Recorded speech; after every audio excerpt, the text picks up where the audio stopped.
warahmatullahi wabarakatuh. Waalaikumsalam warahmatullahi wabarakatuh. Silakan dipimpin kedua. Sebelum kita memulai presentasi hari kedua, alangkah baiknya kita berdoa bersama-sama. Berdoa mulai.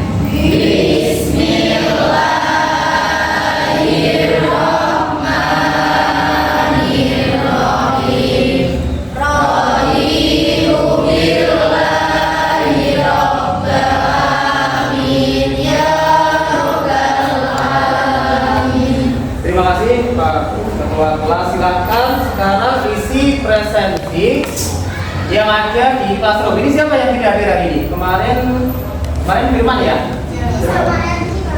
Kemarin sekarang hari dan Cici ya, isi presensinya di classroom sudah? Sudah ya? Oke, kalau sudah hari ini kita akan membahas menentukan dan menganalisis ukuran pemusatan data dan penyebaran data. Tapi hari ini hanya terpusat pada pemusatan data, yaitu NIM atau rata-rata, gitu ya. Rata-rata. Dulu kalian sudah pernah di SMP sudah pernah menyelesaikan ini, tapi dulu datanya data tunggal. Sekarang kalian membahasnya di rata-ratanya datanya data kelompok.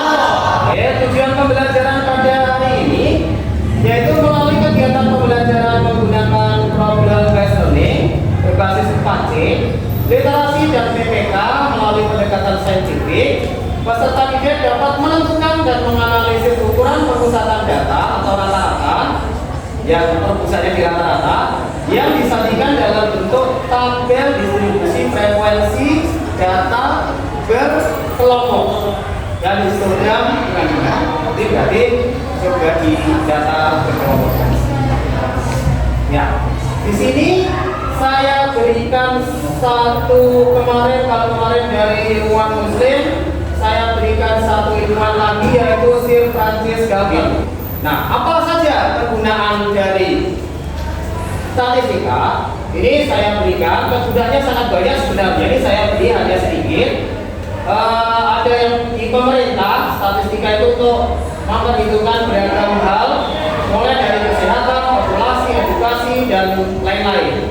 Untuk langkah yang pertama, karena materi sudah saya beri kemarin, silakan kalian lihat pretest di classroom. Nah, ini pretestnya, tapi di classroom juga sudah ada. Silakan dilihat pretestnya, sudah ada belum? Sudah. Ya. Nah, pretest di classroom, silakan dicoba. Saya bilang itu berapa menit? 5 cukup ya? Satu lagi. Cukup ya, satu lagi. Coba 5 menit, silakan dicoba.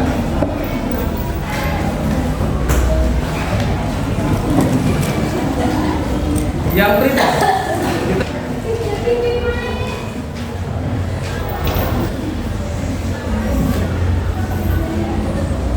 Oke, untuk hari ini teknik penilaian yang saya pakai ada penilaian singkat dan penilaian pengetahuannya, keterampilannya. Kemudian hari ini kita akan belajar menggunakan model pembelajaran problem based learning.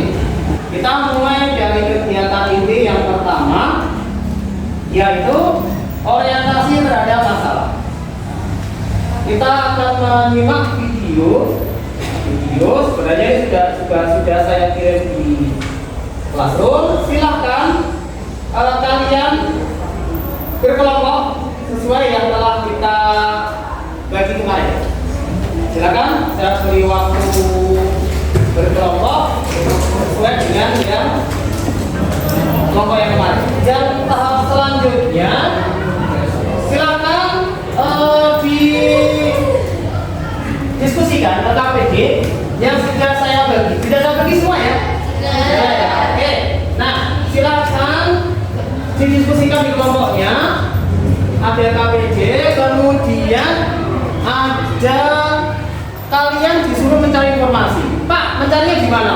Boleh di informasi yang di classroom yang saya bagi. Boleh informasi yang lain, di internet boleh, di YouTube juga boleh, Jadi informasi yang lain juga boleh. Pak, saya punya buku lah seperti ini. Pak, saya punya buku Pak, ini Pak, ini buku paket ya. Iya. Pak, buku paket ini boleh nggak? Boleh. Cari informasi, cari yang mana dulu?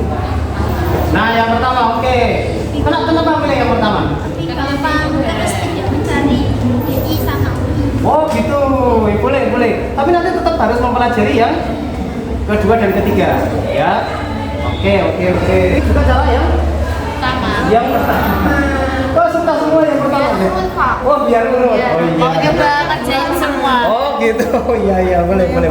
Nanti yang lain juga diskusi, coba membuat yang biar cepat. Buat yang lain dulu. Tugas ada yang 1, ada yang 2, ada yang 3. Gitu. Kalau sudah siap presentasi dari ya. Oke. Assalamualaikum warahmatullahi wabarakatuh. Waalaikumsalam warahmatullahi wabarakatuh. Ini kelompok 2 ingin mempresentasikan hasil diskusi kami tentang rata-rata hasil berat badan kelas 1251. Sebelum mulai, perkenalkan kelompok kami. Nama saya Muhammad Farel Ditama, absen 20. Nama saya Najila Mutiara Fafa, absen 24. Saya kelasnya kami mulai. Di sini kami mengumpulkan data berat badan dari seluruh siswa dan kelas 11 IPA 1. Di sini untuk mencari XI, saya menggunakan rumus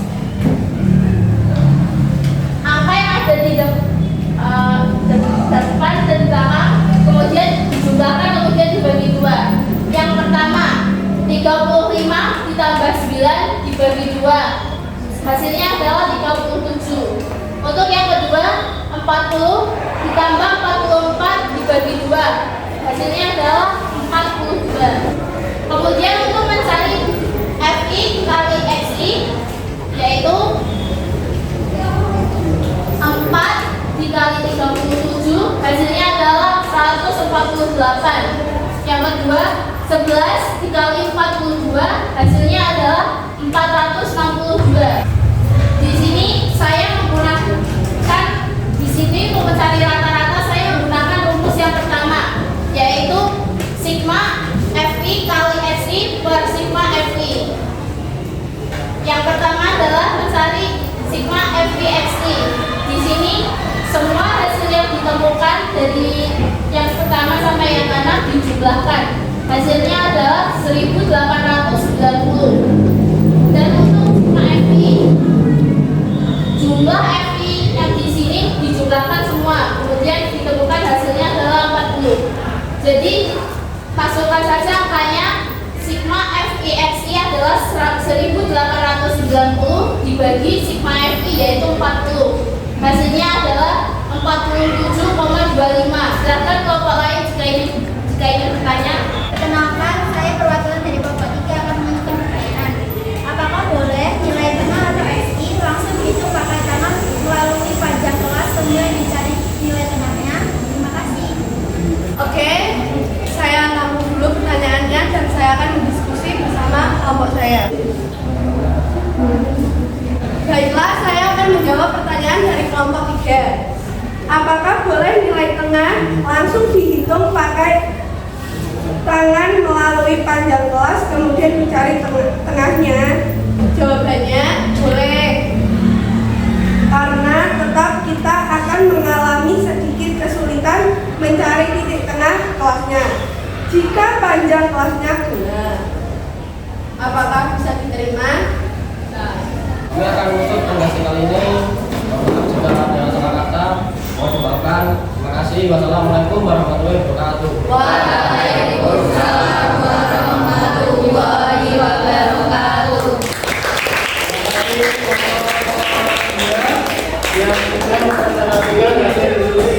Ternyata dari sini kalian bisa melihat ternyata dengan 3 cara itu hasilnya gimana? Oke, nah kalau sudah silahkan kalian kumpulkan hasil diskusinya. Jangan lupa difoto dulu, nanti dikirimkan ke Classroom. Foto dulu, foto kirimnya tidak harus sekarang, kirimnya nanti boleh, tapi fotonya dulu. Iya, Pak. Oke.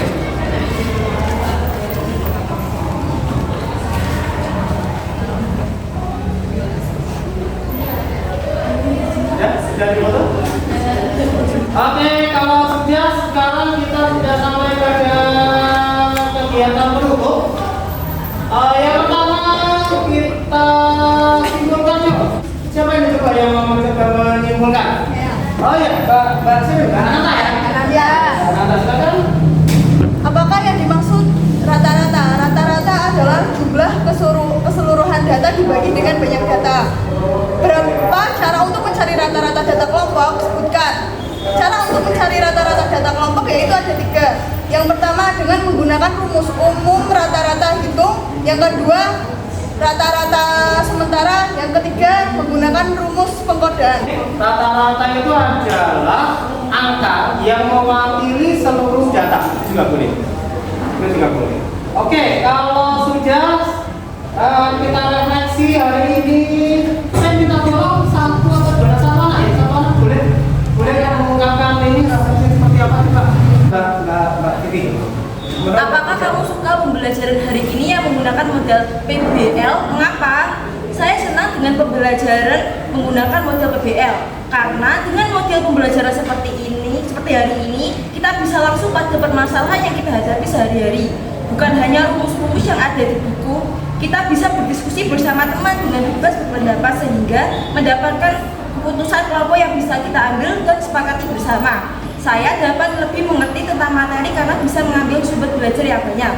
Kedua, apa yang terpenting yang kamu pelajari hari ini? Mengapa itu penting? Yang terpenting adalah saya bisa tahu tentang cara mencari rata-rata data berkelompok karena dengan bisa mencari rata-rata data kelompok dapat memudahkan untuk mendapatkan rata-rata yang banyak. Ketiga, apakah tantangan yang kamu jumpai dalam proses belajar tadi? Jawabannya menurut saya, tantangan yang saya hadapi adalah perlunya ketelitian dalam menghitung setiap data pada tabel kelompok. Jika salah sedikit saja dapat mempengaruhi hasil data dari rata-rata data kelompok yang kita cari. Keempat, pada saat melakukan apa kamu merasa paling bagus dalam belajar tadi? Mengapa? Saya merasa bisa mencari rata-rata dan data dari tabel data kelompok dengan menggunakan rumus umum rata-rata walaupun hasil perkaliannya agak besar. Karena saya merasa kesulitan untuk menghafal rumus mencari rata-rata dengan menggunakan rata-rata sementara dan menggunakan cara-cara pengkodean. Kalau sudah berarti kita mulai proses. Ya, saya beri waktu berapa ya? 10 ya, 10 menit ya? Ya. Di kelas juga dibuka. Sudah muncul belum? Sudah. Nggak apa-apa. Nah, gini juga nggak apa-apa. Yang penting jangan diberi nomor nanti ya. Ya, oke. Oke, boleh. Sudah 3. Nomor 3 dan 4. Gampang ini, tapi analisis. Tidak sebenarnya 1-2. Pertanyaannya susah tapi ngitung toh. Tapi kalau ini analisis. Jangan lupa diserahkan. Jadi kirim, terus serahkan. Kalau bisa pakai itu PDF Pak. PDF digabung. Ya udah. Sudah semua? Oke. Kalau sudah dikirim jangan lupa serahkan. Untuk pembelajaran berikutnya kita akan membahas ukuran pemusatan data yang fokusnya pada media. Ya, pilihan tengah. Kalau yang tadi kita fokusnya di rata-rata. Kalau besok tetap masih ukuran pemusatan, tetapi fokusnya pada media. Oke, kita sudahi acara pagi hari ini yang sudah siang hari ini. Kita akhiri dengan